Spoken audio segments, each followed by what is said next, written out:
Olá pessoal, vamos lá para mais uma aula nossa aqui, ó, Geografia do Turismo. Temos aí um bom número de questões, né? É um assunto muito falado,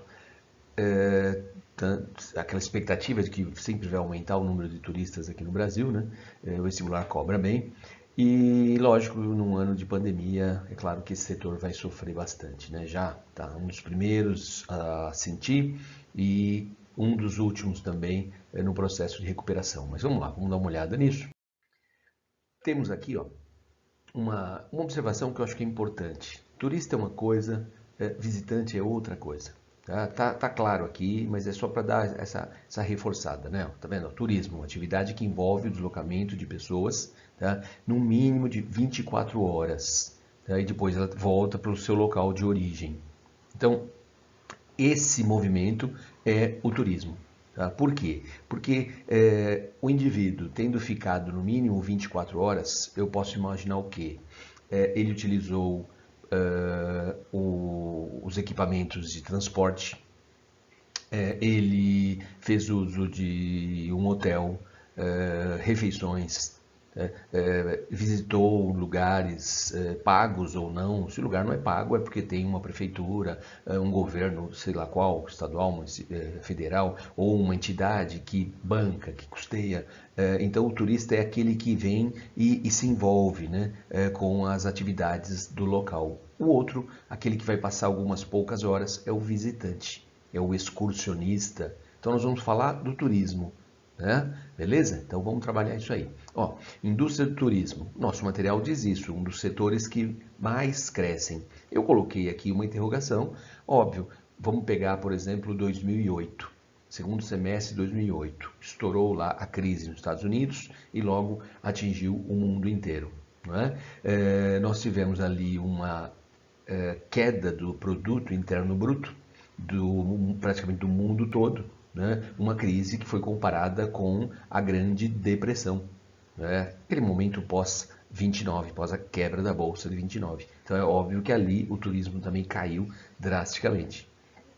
Bom, a economia do mundo vinha recuperando, a economia americana vinha recuperando, com certeza o turismo estava crescendo.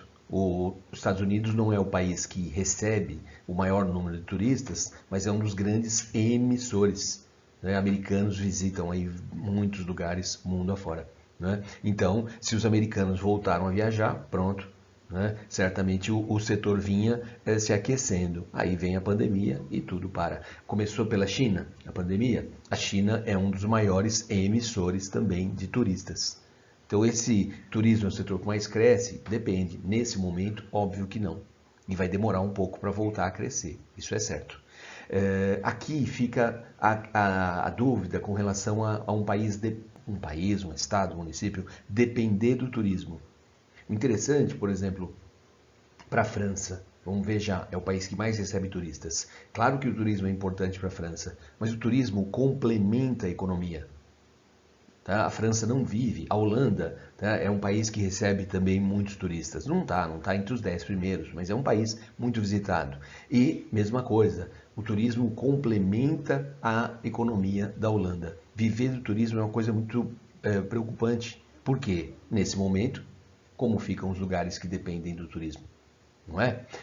Por exemplo, agora, meio do ano, o lugar mais visitado da Argentina é Bariloche. Né? É um dos lugares mais visitados aqui. Vamos falar do inverno no hemisfério sul.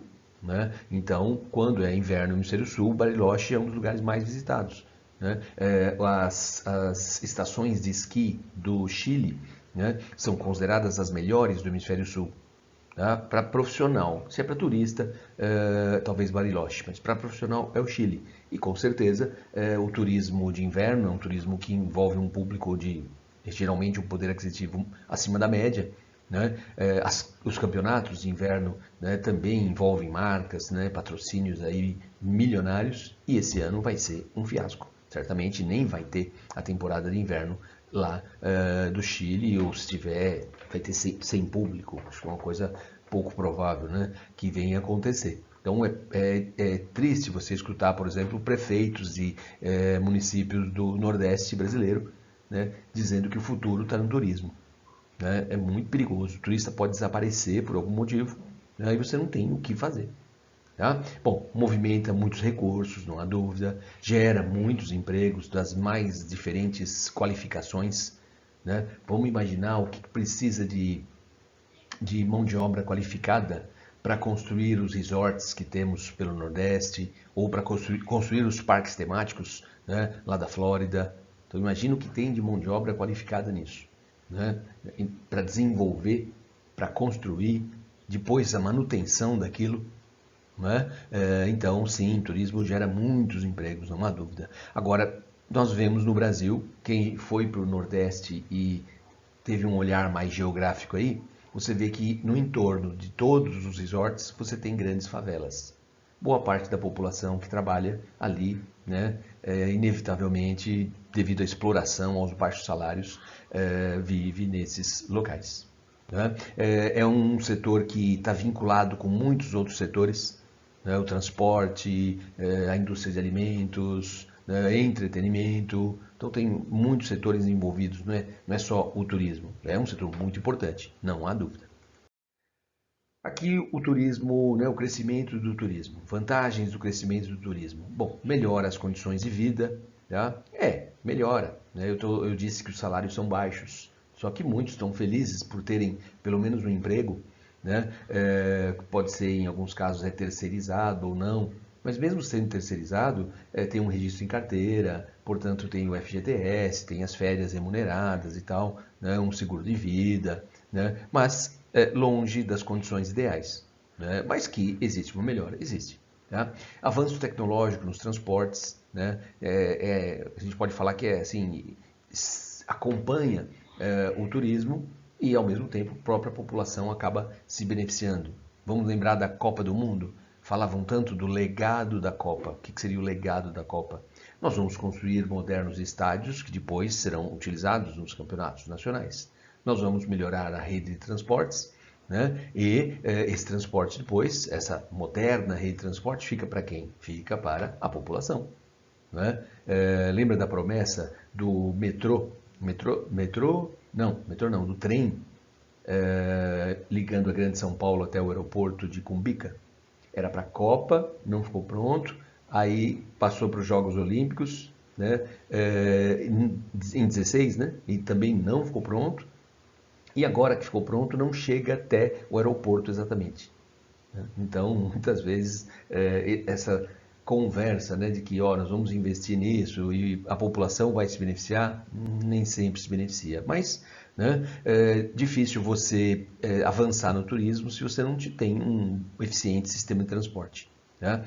A oferta de serviços, né, tudo bem, eu estou visando o turista, mas acaba que a população também, né, se beneficia. E a divulgação, isso aqui é importante.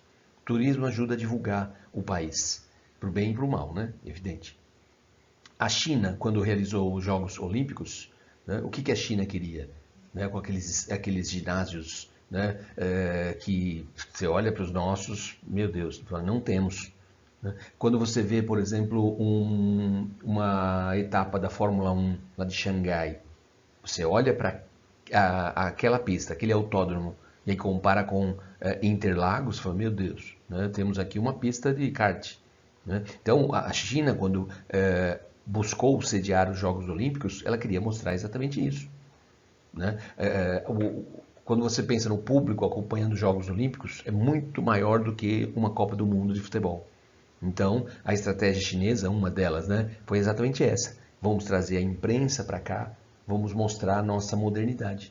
Por quê? Estamos falando de algo que aconteceu há 10 anos, né? Mas a ideia é essa, né? Mostrar que a China é moderna. Porque tem muita gente que ainda acha que a economia chinesa gira em torno de bugiganga, de falsificações, né, desses produtos populares. Não, hoje a China é sinônimo de tecnologia. Então, eu vou usar dos Jogos Olímpicos para mostrar para o mundo a modernidade, né, o meu estágio de modernidade, né, como eu estou hoje com relação a, né, essas construções modernas, pura tecnologia. Tá? Então, o turismo serve para isso, para divulgar o país. O turista sai relatando tudo que ele viu, mas como eu disse, é para o lado ruim também, né? O cara chega aqui, é assaltado, o taxista dá 200 voltas, né, para chegar no hotel.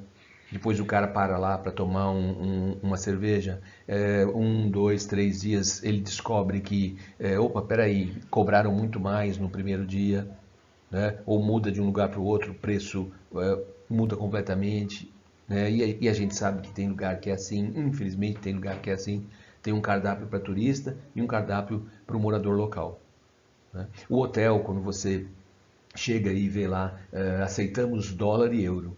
Aí você vê a cotação do dólar, a cotação do euro, fala, nossa, eu também aceito, né? Vou parar de trabalhar e vou sentar aqui e ficar trocando nessa cotação, pelo amor de Deus. Então, rouba no preço, cobra mais caro, e aí depois, quando o cara vai pagar em dólar, rouba de novo na cotação, né? Uma hora o cara descobre, né? E aí sai falando mal, né? Parece que é do ser humano isso aí, né? Quando as coisas vão bem, não fez mais que obrigação.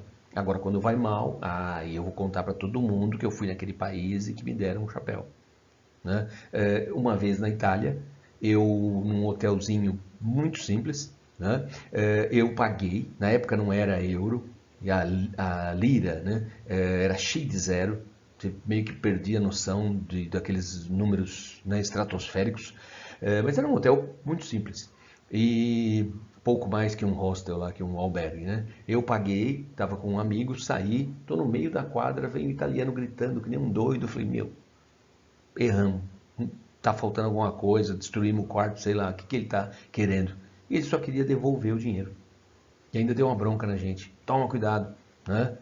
Faz as contas direito, deixar o dinheiro a mais. A gente estava dividindo a conta, né? O hotel e os gastos lá de, né, consumo, e acabamos que naquele mundo de zero deixamos lá o dobro, algo assim, né? E ele correu atrás. Tem 20 anos isso aí. Sempre que alguém fala de Itália, eu lembro, né, disso. E é isso, né?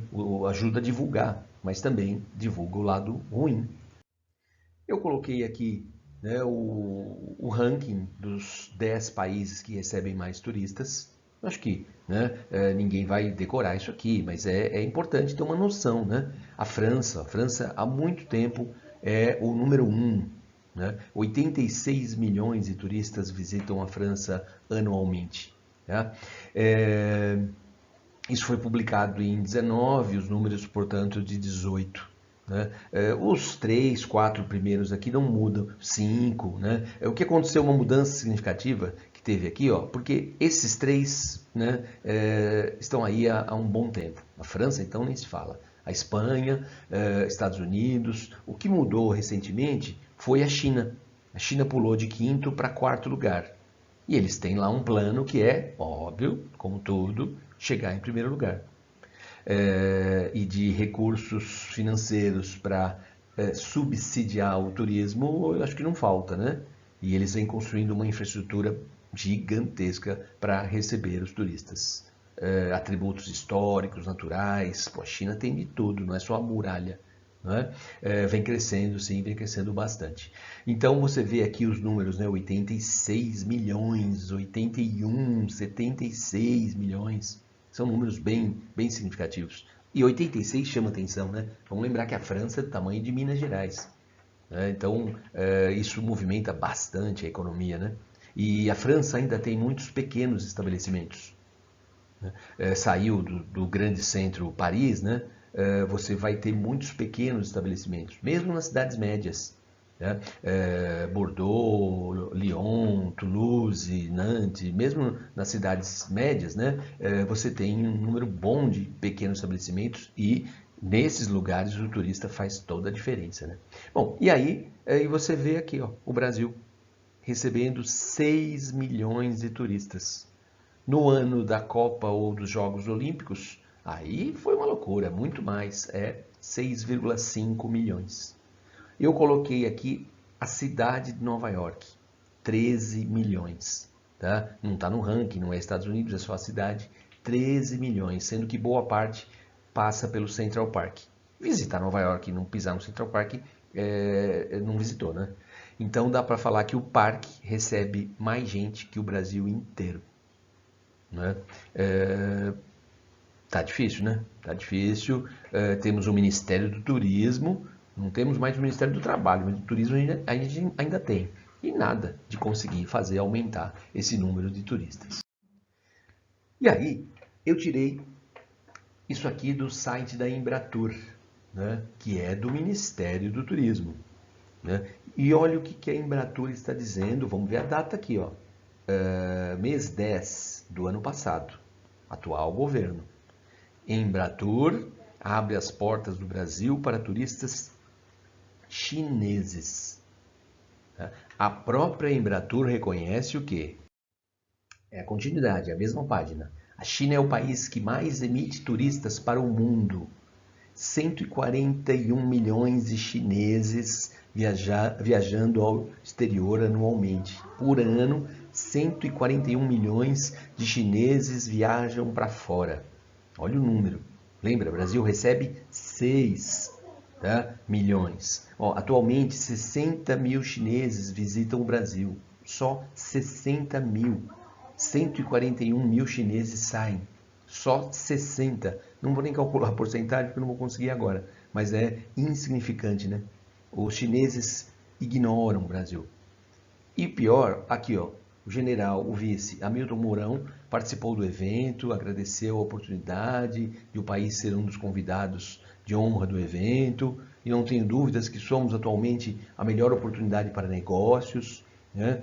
Isso envolve o setor de turismo. Estamos abertos para o diálogo. Quem é? Não é quem eu estou pensando, né? Porque o nosso governo vem com uma relação como posso falar, deselegante, para não usar as palavras do Weintraub, né? Com relação à China. Um diplomata chinês disse esses dias que o Brasil precisaria, para começar, ser um pouco mais educado no trato com os chineses.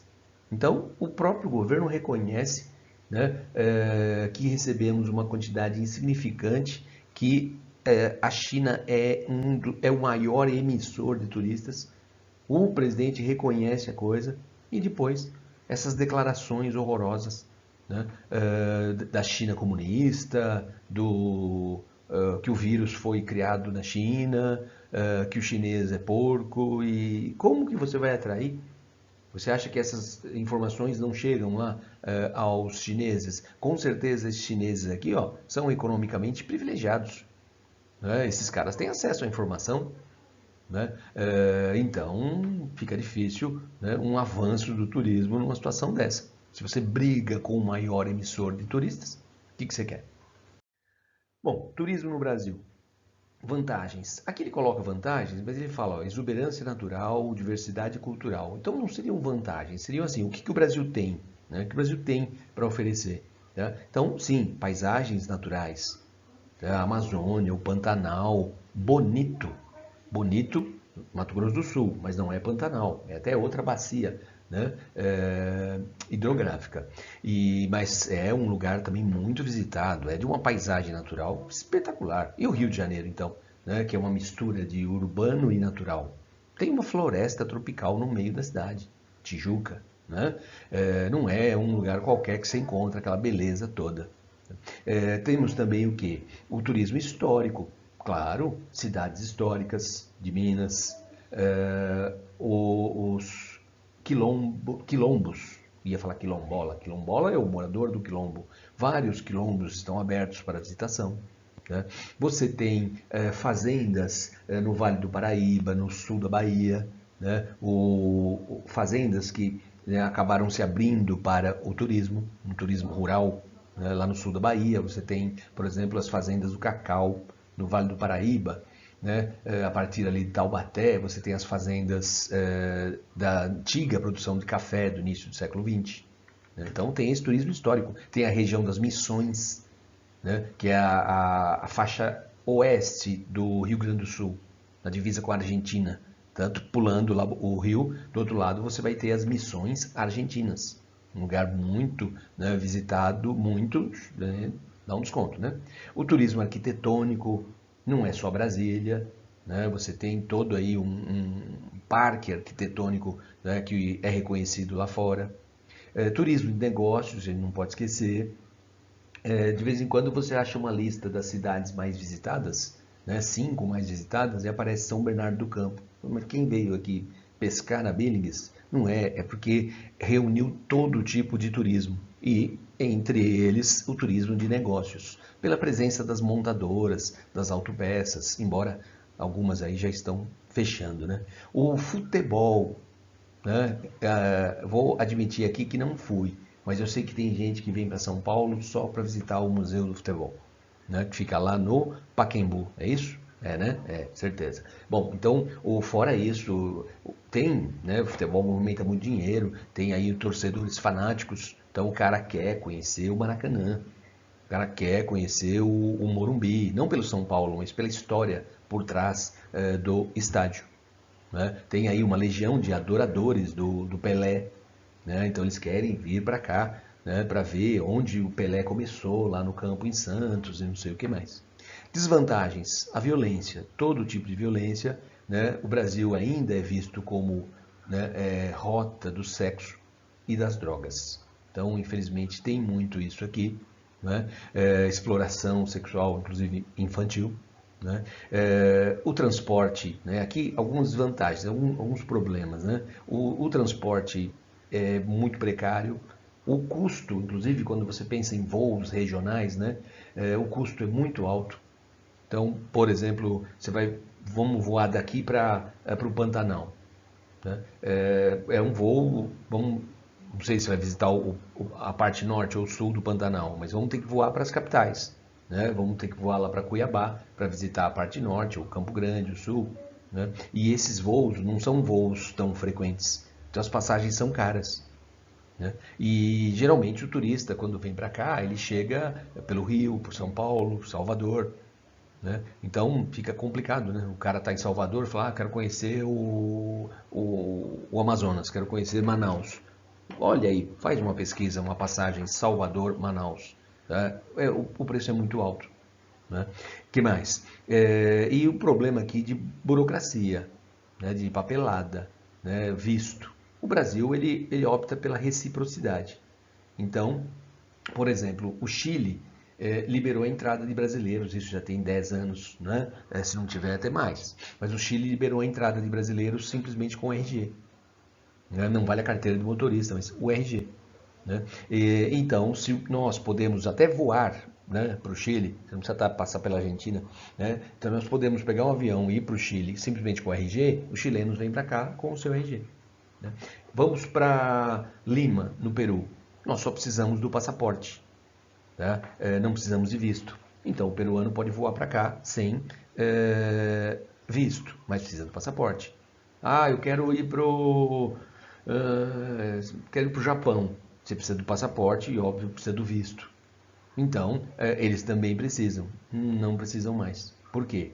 Porque o atual governo abriu algumas exceções. 4, na verdade. Americanos, canadenses, australianos e japoneses, agora, isso já está valendo desde o ano passado, eles podem vir para cá simplesmente com o passaporte. Está dispensado aí a necessidade de retirar um visto. Tá? Muitos viram isso aqui como uma submissão. Né? O Brasil nunca fez isso. O americano tinha que tirar o visto, inclusive ele tem que pagar o mesmo valor que a gente tem que pagar aqui. Tinha que procurar lá um consulado brasileiro e tirar o visto para vir para cá. Agora já não precisa mais. Será que canadenses, australianos, população total da Austrália é do tamanho da população da Grande São Paulo, vai fazer alguma diferença? Né? Naquele número tão insignificante que a gente recebe, né? Bom, mas a ideia é a reciprocidade, mas abrimos aí uma relação diferente. E aqui temos algumas questões. Muito difícil essa questão da FUVEST, reconheço que foi uma questão complicada. Tá? E aí eles colocaram, né, o mapa, a legenda, 1, 2, 3, principais funções turísticas. E aí, Minas, São Paulo, Espírito Santo, Rio de Janeiro. Identifique a alternativa que completa corretamente a legenda do mapa. Bom, o que é o 1? São esses risquinhos na vertical. Então eu tenho esse trecho aqui em São Paulo, vou mudar a cor aqui. Esse trecho aqui, né? Que mais? Aqui também na divisa com Minas, né? E depois aqui, né? Aqui em Araxá, ele fez questão de colocar um nome. Né? O que será que é isso? Histórico-cultural, ecoturismo, hidromineral, ecoturismo. Pô, eu acho que ecoturismo não tem nada a ver, né? Então tiraria, e foi assim que a gente fez, né? Tiramos ecoturismo num primeiro momento. Agora, pô, histórico-cultural, histórico-cultural não tem que ficar aqui nas proximidades de Belo Horizonte, onde estão as cidades históricas, né? Aqui ele colocou Diamantina, que é continuação aí, né, desse padrão cidades históricas mineiras. Então a gente pode tirar. E aí sobra o hidromineral. Então aqui, nesse pedaço de São Paulo, seria o chamado Circuito das Águas. E se você continuar aqui pelo Circuito das Águas, lá, como é que ele tem ali? São Pedro, Águas de São Pedro, mas Serra Negra. Aí Serra Negra já está começando a ir para Minas Gerais. Depois de Serra Negra tem um outro lugar, Águas de tem Lindóia e Água de Lindóia. Né? E vai indo, já está aqui no sul de Minas. Né? Então é verdade, é hidromineral. Mas para quem não sabia isso, deu para retirar o histórico e o ecoturismo. E o 2? 2 são os risquinhos na horizontal. Aí vamos com as duas alternativas. Nós temos o ecoturismo e o histórico. Então, ecoturismo, por que ecoturismo no entorno de Belo Horizonte? Tira aqui. Então, tirou, sobrou aqui, ó. Histórico-cultural. Então, histórico-cultural, temos esses trechos de Minas Gerais. E que mais? Ecoturismo. Bom, ecoturismo 3, o que você tem aqui? Eldorado. Aqui, que lugar é esse? Aqui é a região, por exemplo, lá do Petar, Parque Estadual do Alto Ribeira. Ali é a região região da Caverna do Diabo, que fica ao lado do Petar. Né? E aqui, ó, o 2, né? O histórico aqui, ó, né? É a divisa com o Paraná. Ali você tem Ilha Comprida, Iguape, Cananéia. Tem uma arquitetura que lembra bem essa aqui, que é da divisa com o Rio de Janeiro, que é de Paraty. Né? Só não tem, óbvio, a infraestrutura de Paraty. Né? Inclusive o acesso aqui é muito ruim. Né? Mas é uma questão difícil, viu? Letra E, mas é bem complicada mesmo. E temos mais uma e última, Enem PPL. O que é PPL? Somos nós atualmente? Pessoas privadas de liberdade. Né? Bom, o geoturismo é um segmento turístico recente que busca priorizar os aspectos naturais negligenciados pelo ecoturismo. Tá? Então, geoturismo é um segmento recente que busca priorizar aspectos naturais negligenciados, que não são levados em conta pelo ecoturismo, como geologia, geomorfologia, né, cavernas, posso falar espeleologia, os fósseis, né, a paleontologia, maciços rochosos, quedas d'água e etc., proporcionando uma experiência turística que vai além da contemplação, agregando informações sobre a origem e a formação dos locais visitados. Né? Então daí a necessidade, óbvio, de grandes conhecimentos aí de geologia e geomorfologia. Né?